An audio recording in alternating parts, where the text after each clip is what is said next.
देखिए, इसके पहले वाले लेक्चर में हमने हमारी इम्यून सिस्टम की कंप्लीट स्टडी कर ली है। इम्यून सिस्टम में प्रेजेंट एंटीजन जो कि बाहरी सब्सटेंस होते हैं जो हमारे इम्यून सिस्टम में जाते हैं, उनकी स्टडी कर ली तथा एंटीबॉडी की स्टडी कर ली। अब हम देख रहे हैं कि हमारे इम्यून सिस्टम में कुछ सेल्स प्रेजेंट होती है, वो सेल्स इम्यून सिस्टम में क्या रोल प्ले करती है। तो हमें क्या क्या पढ़ना है सेल्स के बारे में। सेल्स का इंट्रोडक्शन देखना है कि इम्यून सिस्टम की सेल्स क्या होती है और उन सेल्स के कुछ टाइप्स देखना है। तो मेनली हमारे पास ग्रेन्युलोसाइट और ए ग्रेन्युलोसाइट दो टाइप की इम्यून सिस्टम की सेल्स प्रेजेंट होती है। इंट्रोडक्शन की अगर बात करें तो in our body one specific system are present. हमारी बॉडी के अंदर एक स्पेसिफिक सिस्टम प्रेजेंट होता है जैसे कि हम क्या बोलते हैं, इम्यून सिस्टम। तो specific system known as immune system. हमारा नेक्स्ट पॉइंट है immune system provide protection against foreign particle. हमारा इम्यून सिस्टम क्या करता है, हमें प्रोटेक्शन प्रोवाइड करता है। किसके अगेंस्ट प्रोटेक्शन प्रोवाइड करेगा, ये किसी फॉरेन पार्टिकल के अगेंस्ट प्रोटेक्शन प्रोवाइड करेगा। अब उस फॉरेन पार्टिकल के फॉर्म में क्या क्या हो सकता है, एंटीजन हो सकते हैं, माइक्रो ऑर्गेनिज्म हो सकते हैं, वायरस हो सकते हैं, पैथोजेंस हो सकते हैं, या और कोई सा भी माइक्रो पार्टिकल हो सकता है जैसे कि डस्ट पार्टिकल। तो हम कह सकते हैं कि इम्यून सिस्टम जो कि हमें क्या प्रोवाइड करता है, प्रोटेक्शन प्रोवाइड करता है। किसके अगेंस्ट प्रोटेक्शन प्रोवाइड करेगा, किससे बचाव करेगा, ये किसी एंटीजन, किसी माइक्रोब से, किसी भी फॉरेन पार्टिकल से हमें प्रोटेक्ट करेगा। Immune system formed with organs and different cells. हमारा जो इम्यून सिस्टम है वो डिफरेंट डिफरेंट ऑर्गेन्स से और डिफरेंट डिफरेंट सेल्स से मिलके बना होता है, जिसमें से अभी हमें सेल्स की कंप्लीट स्टडी करना है। ऑर्गेन्स को हम नेक्स्ट लेक्चर में डिस्कस करेंगे। Organs and cells which provide immunity or work against antigen is known as organs and cells of immune system। हमारी बॉडी में या इम्यून सिस्टम में प्रेजेंट इस प्रकार की सेल्स या इस प्रकार के ऑर्गन्स जो कि हमें इम्यूनिटी प्रोवाइड करते हैं। कैसे इम्यूनिटी प्रोवाइड करेंगे, किसी एंटीजन से या किसी फॉरेन पार्टिकल से लड़के उसके अगेंस्ट कार्य करेंगे, तो वो कहलाएंगे हमारे सेल्स या organs of immune system. In our body parts, अगर हम हमारे बॉडी पार्ट्स की बात करें तो डिफरेंट सेल्स आर प्रेजेंट। हमारे बॉडी पार्ट्स में डिफरेंट डिफरेंट टाइप के सेल्स प्रेजेंट होती है। And our immune system some specific cells also present. और अगर हमारे इम्यून सिस्टम की बात करें तो कुछ स्पेसिफिक सेल्स, कुछ स्पेशल प्रॉपर्टी को रखने वाली सेल्स हमारे पास प्रेजेंट होती है। और वो क्या वर्क करती है, वो किसी एंटीजन के अगेंस्ट वर्क करती है। इसी को हमने क्या बोला है, sales of immune system.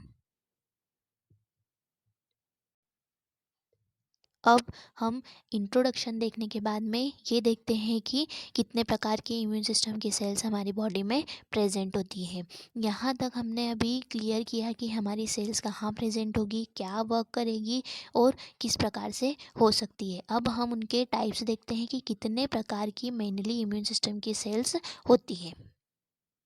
Immune system की सेल्स को पढ़ने के लिए हमने डब्ल्यूबीसी सेल्स ली है। इन डब्ल्यूबीसी सेल्स को हमने ए ग्रेन्युलोसाइट एंड ग्रेन्युलोसाइट दो टाइप्स में डिवाइड किया है। इस ग्रेन्युलोसाइट और ए ग्रेन्युलोसाइट साइट्स के अंदर फर्दर सब सेल्स आती है जैसे lymphocytic cells, monocytic cells, acidophilus, basidophilus, neutrophil cells. ठीक, अभी हम सबसे पहले ए ग्रेन्युलोसाइट को डिस्कस करते हैं। ए ग्रेन्युलोसाइट सेल्स क्या होती है, इन immune system cells different types of enzymatic and chemical granules are absent is in their cytoplasm is known as agranulocyte और agranulocyte cells। ठीक, हमने क्या बोला कि हमारे इम्यून सिस्टम के अंदर कुछ अलग अलग प्रकार की सेल्स प्रेजेंट होती है जो कि अपने साइटोप्लाज्म के अंदर डिफरेंट टाइप के इंजाइम्स और केमिकल ग्रेन्यूल्स के एब्सेंस में वर्क करती है। मतलब इनके साइटोप्लाज्म में डिफरेंट टाइप के इंजाइम्स और ग्रेन्यूल्स क्या होते हैं, एब्सेंट होते हैं। ऐसी सेल्स हमारी कहलाएगी ए ग्रेनुलोसाइट सेल्स। अब ए ग्रेनुलोसाइट, क्योंकि हमने ये वाला पॉइंट क्लियर किया है, अब हम हमारे इसके सब हेडिंग्स पर जाते हैं, सब पॉइंट्स पर जाते हैं। तो सबसे पहला पॉइंट है लिम्फोसाइट्स। लिम्फोसाइट्स क्या होती है, lymphocytic cells are agranulocyte cells. ऐसी सेल्स जो कि किस प्रकार की सेल्स है, ए ग्रेनुलोसाइट सेल्स है, जिनके साइटोप्लाज्म में ग्रेन्यूल्स क्या होंगे, एब्सेंट होंगे, प्रेजेंट नहीं होंगे। वो सेल्स कहलाएगी हमारी लिम्फोसाइट सेल्स। अब it is non phagocytic cells. क्या होती है ये, नॉन फेगोसाइटिक सेल्स होती है। Lymphocytes are participate in acquired immunity. किस में पार्टिसिपेट करेगी? ये हमारे एक्वायर्ड इम्यूनिटी प्रोवाइड करने में पार्टिसिपेट करेगी। मतलब हम बोल सकते हैं कि लिम्फोसाइटिक सेल्स के द्वारा हमें एक्वायर्ड इम्यूनिटी प्रोवाइड होती है। एक्वायर्ड इम्यूनिटी क्या होती है? जो कि हमारे पास बर्थ के बाद में डेवलप्ड होती है। तो हम सबसे पहला टाइप पढ़ते हैं लिम्फोसाइट सेल्स का, टी लिम्फोसाइट्स। टी लिम्फोसाइट्स क्या होती है? इन टी लिम्फोसाइट सेल्स का एक और नाम है टी सेल्स। तो other name T cell. T cells secrete different types of chemical and kill the pathogen और एंटीजन। देखिए, टी सेल से है इम्यूनिटी प्रोवाइड कर रही है तो किसी एंटीजन को क्या करेगी? किल करेगी। किसी पैथोजन को किल करेगी। कैसे किल करती है? ये एक डिफरेंट टाइप के केमिकल को सेक्रेट करती है, एक स्पेशल केमिकल को सेक्रेट करती है और किसी पैथोजन और एंटीजन को जाकर किल कर देती है, मार देती है। तो destroy the antigen and provide acquired immunity. क्या करेगी ये? कि किसी एंटीजन को डिस्ट्रॉय करेगी, किल करेगी और हमें एक्वायर्ड इम्यूनिटी प्रोवाइड करेगी। ये टी सेल्स किस में पार्टिसिपेट करेगी? तो पार्टिसिपेट इन CMI मैकेनिज्म। हमारी बॉडी में या इम्यून सिस्टम में एक ऐसी मैकेनिज्म चलती है जो कि हमें CMI प्रोवाइड करवाती है, मतलब सेलुलर मेडिएटेड इम्यूनिटी। ठीक है, C स्टैंड कर रहा है आपके सेलुलर को, M मेडिएटेड और I फॉर इम्यूनिटी। तो ये किस में पार्टिसिपेट करेगी? एक CMI मैकेनिज्म में पार्टिसिपेट करेगी। अब टी सेल्स का फॉर्मेशन देखते हैं हम। तो टी सेल का फॉर्मेशन होता है बोन मैरो में और टी सेल का मैच्योरेशन होता है थाइमस में। किसको सेक्रेट करती है टी सेल्स? ये एक केमिकल को सेक्रेट करती है जिसको बोला जाता है लिम्फोकाइन। फिर टाइप्स की अगर बात करें तो टी सेल्स को मेनली हमने 3 क्लासेस में या 3 टाइप्स में डिवाइड किया है। TH सेल्स, TC सेल्स और TS सेल्स। TH जैसे नाम से क्लियर है, H it stand for helper, मतलब ये किसी सेल की हेल्प करेगी। TC सेल्स मतलब साइटोटॉक्सिक सेल्स होगी या किलर सेल्स होगी, जो कि साइटोटॉक्सिक या किलर सेल की एक्टिविटी परफॉर्म करेगी। और एक होता है आपका TS सेल्स, जो कि दूसरे इम्यून सिस्टम की सेल्स को सप्रेस कर देगी। मतलब इम्यून सिस्टम में प्रेजेंट कोई और सेल्स है तो उनके वर्क को क्या कर देगी? ये सप्रेस कर देगी, दबा देगी। फिर लिम्फोसाइट का सेकेंड टाइप है बी लिम्फोसाइट। जैसे हमने टी लिम्फोसाइट पढ़ा था कि टी लिम्फोसाइट्स का एक और नाम था टी सेल्स, ऐसे ही बी लिम्फोसाइट का एक और नाम है बी सेल्स। टी सेल्स जो थी हमारे किसका सिक्रेशन कर रही थी? किसी केमिकल का सिक्रेशन कर रही थी। बी सेल्स किसका सिक्रेशन करेगी? ये एंटीबॉडी का सिक्रेशन करेगी। क्या करेगी B cells? Destroy the antigen and provide acquired immunity. क्योंकि हमारे लिम्फोसाइटिक सेल्स हमें एक्वायर्ड इम्यूनिटी प्रोवाइड करती है, तो लिम्फोसाइटिक सेल्स का जो टाइप है बी लिम्फोसाइट्स, ये भी हमें एक्वायर्ड इम्यूनिटी प्रोवाइड करेगा। फिर प्रोटेक्शन प्रोवाइड अगेंस्ट एंटीजन और माइक्रोब्स। किसके अगेंस्ट प्रोटेक्शन प्रोवाइड करेगी? ये किसी एंटीजन के अगेंस्ट या किसी माइक्रोब्स के अगेंस्ट या कोई भी हार्मफुल सब्सटेंस के अगेंस्ट। बी सेल्स का फॉर्मेशन और मैच्योरेशन देखते हैं। जैसे अभी हमने यहाँ पर टी सेल का फॉर्मेशन और मैच्योरेशन देखा था, जो कि बोन मैरो और थाइमस में हो रहा था, जो कि हमारे इम्यून सिस्टम के क्या है? ऑर्गेन्स होते हैं, जो हम नेक्स्ट लेक्चर में पढ़ेंगे, डिस्कस करेंगे कि इम्यून सिस्टम के ऑर्गेन्स क्या होते हैं। ऐसे ही बी सेल का फॉर्मेशन और मैच्योरेशन भी होता है, जो कि बोन मैरो में ही होता है। मैच्योरेशन भी बोन मैरो में होता है और फॉर्मेशन भी बोन मैरो में होता है। जबकि जो टी सेल्स थी उनका फॉर्मेशन तो बोन मैरो में हो रहा था, बट मैच्योरेशन के लिए उन्हें बोन मैरो से निकल कर कहाँ जाना पड़ता था? थाइमस ग्लैंड में। अब जो हमारा टी सेल्स था वो किसका सिक्रेशन कर रहा था? लिम्फोकाइन का सिक्रेशन कर रहा था। लेकिन बी सेल्स किसको सिक्रेट करेगी? ये एंटीबॉडी को सिक्रेट करेगी। जो हमारी टी सेल्स थी वो CMI में पार्टिसिपेट करी थी, लेकिन बी सेल्स हमें कौन सी इम्यूनिटी प्रोवाइड करेगी? HMI मतलब ह्यूमोलर मेडिएटेड इम्यूनिटी, जहाँ पर आपका हमारे ए ग्रेनुलोसाइट का अगला टाइप है मोनोसाइट सेल्स। अभी तक हमने लिम्फोसाइटिक सेल्स को कंप्लीट किया है। मोनोसाइटिक सेल्स देखिए नाम से क्लियर है, मोनोसाइट्स मतलब 2 पार्ट से मिलके बना है, मोनो एंड सिस्ट। तो मोनो मतलब सिंगल सेल्स और सिस्ट मतलब स्मॉल सेल्स। तो हम कह सकते हैं कि मोनोसाइटिक सेल्स क्या होती है? सिंगल स्मॉल सेल्स होती है। When monocyte cells are after maturation formed some cells. जब आपकी मोनोसाइटिक सेल्स क्या होगी? मैच्योरेट होगी तो वो कुछ सेल्स को बनाएगी। उन सेल्स सेल्स के नाम है macrophage cells, mast cells and dendritic cells. तो हमें इन 3 सेल्स को कंप्लीट नीचे डिस्कस करना है। मोनोसाइट सेल्स का एक फ्लो चार्ट दिया है कि मोनोसाइट सेल्स में आफ्टर मैच्योरेशन क्या बनेगी, मैक्रोफेज सेल्स बनेगी, मास्ट सेल्स बनेगी और डेंड्रिटिक सेल्स बनेगी। सबसे पहला हम डिस्कस करते हैं हमारे मैक्रोफेज सेल्स को। It is highly phagocytic cells. ये क्या होती है, बहुत ज़्यादा फेगोसाइटिक सेल्स होती है, हाईली इनमें कैपेबिलिटी होती है। इनका फॉर्मेशन क्या कैसे होता है, इनका फॉर्मेशन क्योंकि हमने अभी यहाँ पर बात किया कि मोनोसाइट सेल्स के मैच्योरेशन के बाद ये बनती है, तो मैक्रोफेज सेल्स का फॉर्मेशन कैसे होगा, मोनोसाइटिक सेल्स से होगा।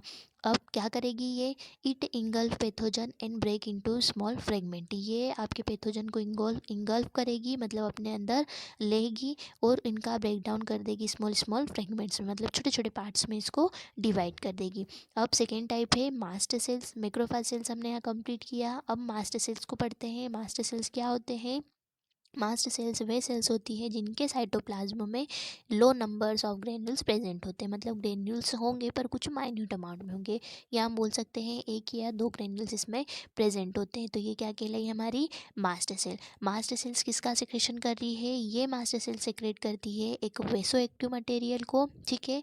इसी के साथ साथ मास्ट सेल कैसे होती है, एपीसी या एंटीजन प्रेजेंटिंग सेल्स होती है। Some characters are similar to basophil cells. Basophil cells जो कि हम हमारे आगे वाले टाइप में ग्रेनुलोसाइट के टाइप्स में पढ़ेंगे, तो बेसोफिल सेल्स के सिमिलर होती है हमारी मास्ट सेल्स। थर्ड टाइप है हमारा डेंड्रिटिक सेल्स। डेंड्रिटिक सेल्स क्या होती हैं, ये dendritic cells are star shaped cell. इनका शेप जो होगा वो कैसे होगा, स्टार शेप का होगा। कहाँ पर मिलेगी ये, found in skin and other tissues, कुछ अलग अलग टिश्यूज़ में और स्किन में प्रेजेंट होगी डेंड्रिटिक सेल्स।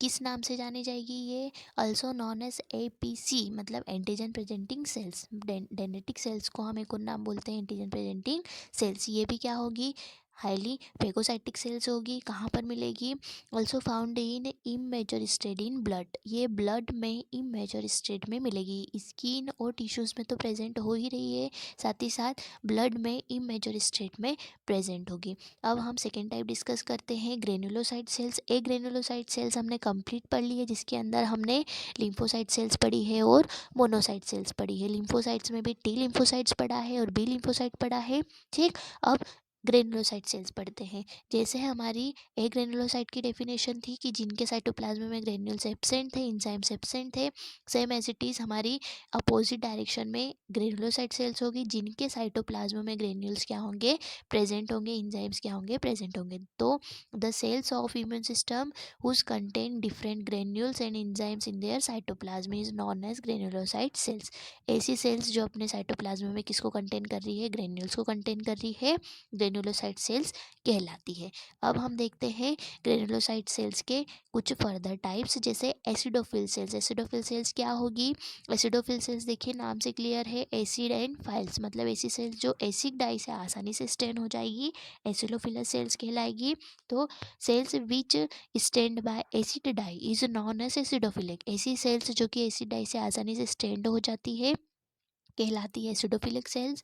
फिर मोटाइल एंड फेगोसाइटिक सेल्स होती है। मोटाइल होती है ये सेल्स, मतलब मूवमेंट इनमें होता है, मोशन इनमें होता है।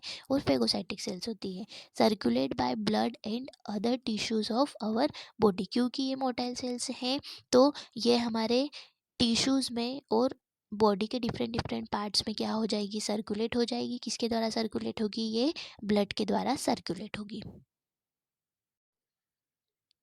अब हम हमारे ग्रेनुलोसाइट सेल के सेकेंड टाइप पर जाते हैं, जिसे कि हमने बेसोफिल सेल्स कहा है। बेसोफिल भी एसिडोफिल के समान 2 टाइप्स में डिवाइड है, बेसिड एंड फाइल्स, मतलब ऐसी सेल्स जो बेसिक डाई को पसंद करती है या बेसिक डाई से आसानी से स्टैंड हो जाती है, वो सेल्स कहलाएगी basophil cells. Cells which stand by basic dye is known as basophil cells. Secrete vasoactive material हमने अभी ही बात की थी, किसके अंदर, हमारी मैक्रोफेज सेल्स के अंदर, की जो हमारी बेसोफिल सेल से सिमिलरिटीज़ रखती है। तो सेम जो हमारी बेसोफिल सेल्स होती है वो भी बेसो एक्टिव मटेरियल को कंटेन करेगी, जैसे कि बेसो एक्टिव मटेरियल के फॉर्म में हम बता सकते हैं हिस्टामिन, जो कि एक बेसो एक्टिव मटेरियल है। अब हमारा लास्ट टाइप है हमारी सेल्स का न्यूट्रोफिल सेल्स। न्यूट्रोफिल सेल्स में क्या आएगी, सेल्स विच आर नाइजर। ऐसी सेल्स जो कि कैसी होती है, न्यूट्रल बोल सकते हैं हम, कि जो जिसे किसी भी डाई की रिक्वायरमेंट नहीं है, जिसे एक स्पेशल न्यूट्रल डाई की रिक्वायरमेंट होती है। तो do not require acid dye और बेसिक डाई, ये न तो एसिड से स्टेंड होगी न तो बेसिक से स्टेंड होगी, ये कहलाएगी हमारी न्यूट्रोफिल सेल्स। तो ये किसको कंटेन करेगी? कंटेन न्यूट्रल डाई, ये एक प्रकार के न्यूट्रल डाई को कंटेन करेगी। ये भी मोटाइल और फेगोसाइटिक सेल्स होगी। तो हमने यहाँ पर हमारी इम्यून सिस्टम की सेल्स के बारे में कंप्लीट स्टडी करी। मेन हमारा जो इम्यून सिस्टम की सेल्स होती है वो दो टाइप में ही डिवाइड होती है, एक तो ग्रेन्युलोसाइट और एक एग्रेनुलोसाइट। पहले हमने एग्रेनुलोसाइट को डिस्कस किया, जिसके अंदर हमने फर्दर सब टाइप्स पढ़े थे, और फिर हमने ग्रेनुलोसाइट को डिस्कस किया। आई होप ये लेक्चर आप लोगों को पसंद आया होगा।